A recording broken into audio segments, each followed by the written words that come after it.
Once upon a time, there lived a very fat man. He was walking along the street.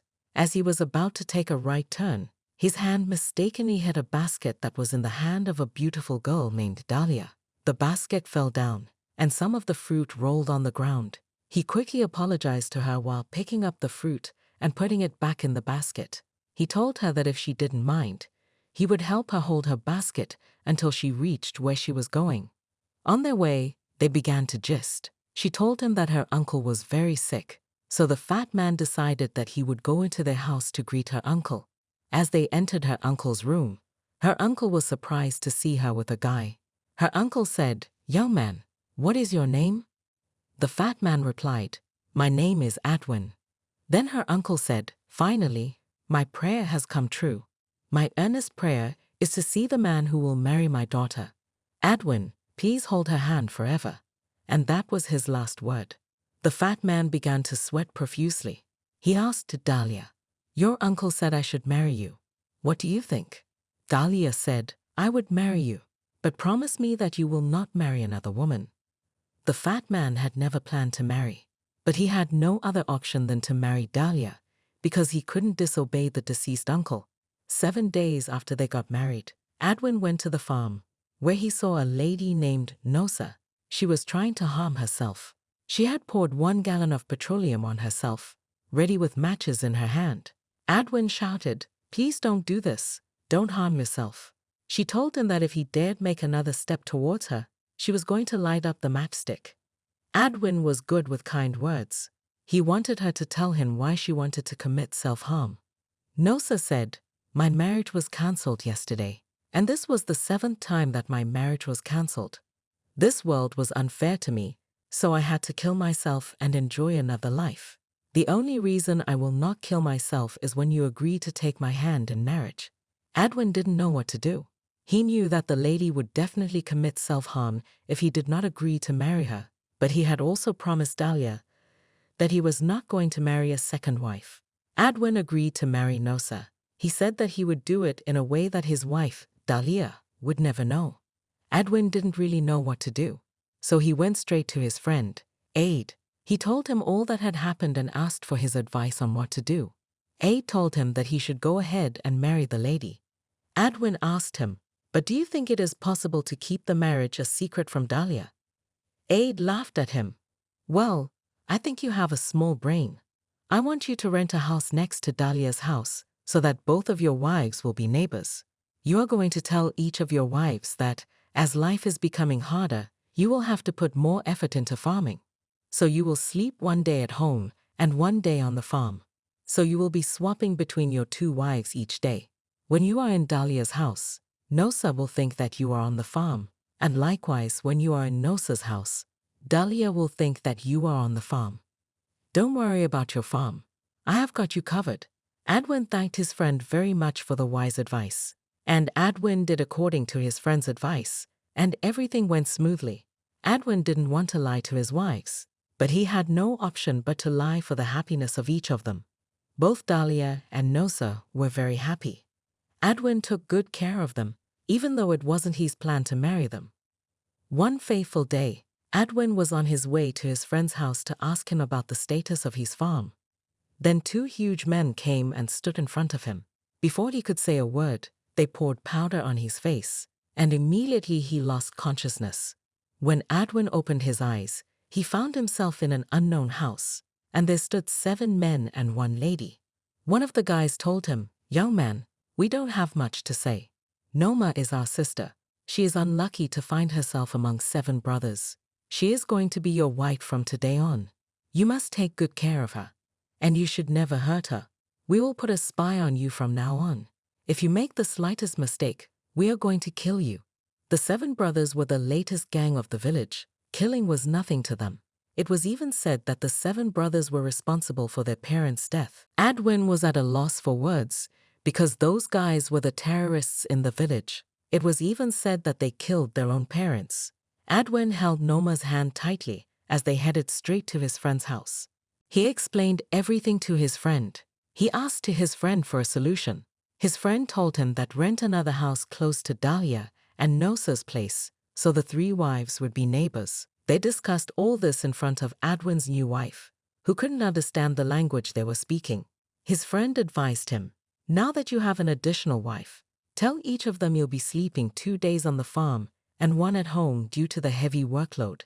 Adwin thanked his friend for the wise advice.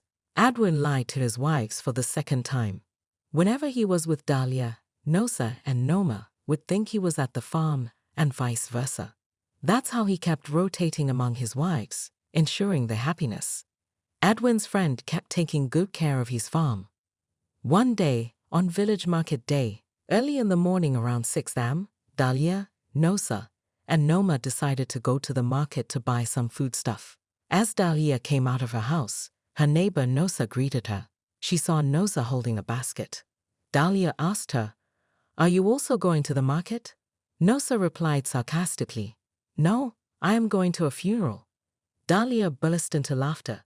She said, "I didn't know God had blessed me with a funny neighbor like you." As they were talking, Noma came out of her house and saw Dahlia and Nosa. She asked them, "Are you also going to the market?" They both replied at once, "No, we are not going to a funeral." Noma was shocked at their response, but soon joined in the laughter as they explained they were just joking. And that was the beginning of their friendship. They all went to the market together that day. When Dahlia returns home, she tells her husband about her new friends.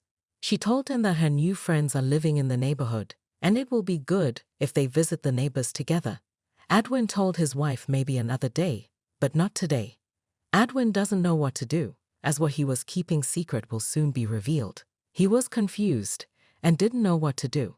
So that day, he went to his friend's house and told him about the current situation. Adwin said maybe I should expose what I am keeping secret to my wives before they find out the truth themselves. He asked his friend for his own suggestion.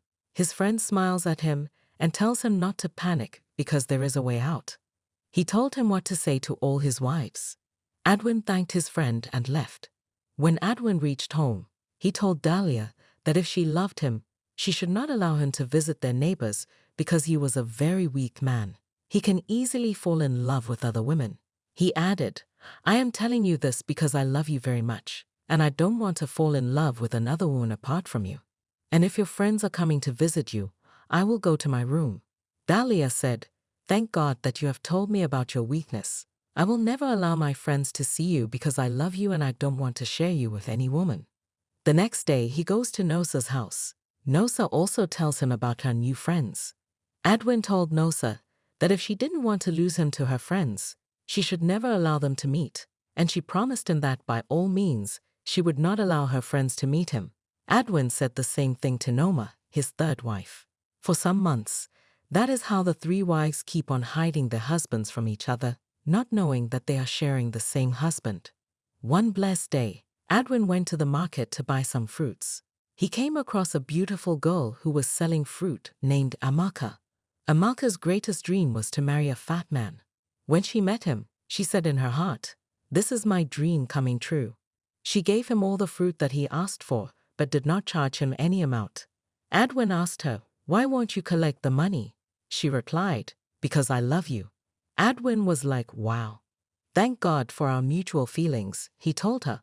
"Tomorrow I am going to see your parents so that we could arrange for our wedding." The next day, the wedding day was set. Amaka, the fruit seller, invites Dahlia, Adwin's first wife, to her wedding because she is one of her good customers. When Dahlia heard this, she was very happy for her, not knowing that it was Adwin who was going to be the husband.